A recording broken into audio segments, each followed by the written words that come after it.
Hi, so for my 2-minute drill today, I'm going to be talking about the NFL's new collective bargaining agreement that has been proposed by the owners. It's been unanimously approved by the owners, and it's still pending player approval. If you're interested in hearing more about the subject, a podcast that I listened to that had a really good breakdown of it is The Business of Sports by Andrew Brandt. He's done actually 2 shows on it, and he goes pretty far into depth into the details of what it means for individual players. But the big picture of it is the 2 biggest changes would that be the first one being the NFL in not this upcoming season, but the next season would expand to a 17-game schedule. And the biggest benefits of that is just the increased revenue from the TV deals, ticket sales, and ad revenue. Really, there's nothing to complain about there for the owners or the players.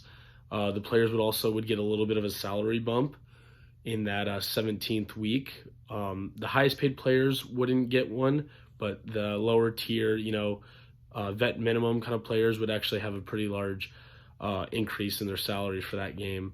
So that maybe not best for the top tier players, but for the common player is actually a very good deal. The second biggest change that I'd be looking at making would be adding one playoff wild card to each conference. So that would bring the total teams in the wild card to 7 per conference and 14 for the entire NFL.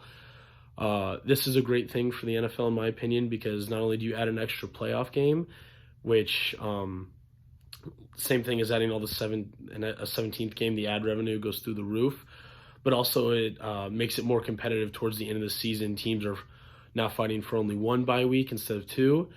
And really, all the teams that are eliminated by like week 14 or 15 now still have a shot to make that final wild card.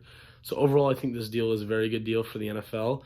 And if you want to hear more about it, I would definitely recommend checking out that podcast because it goes way more into detail than we could ever do in 2 minutes.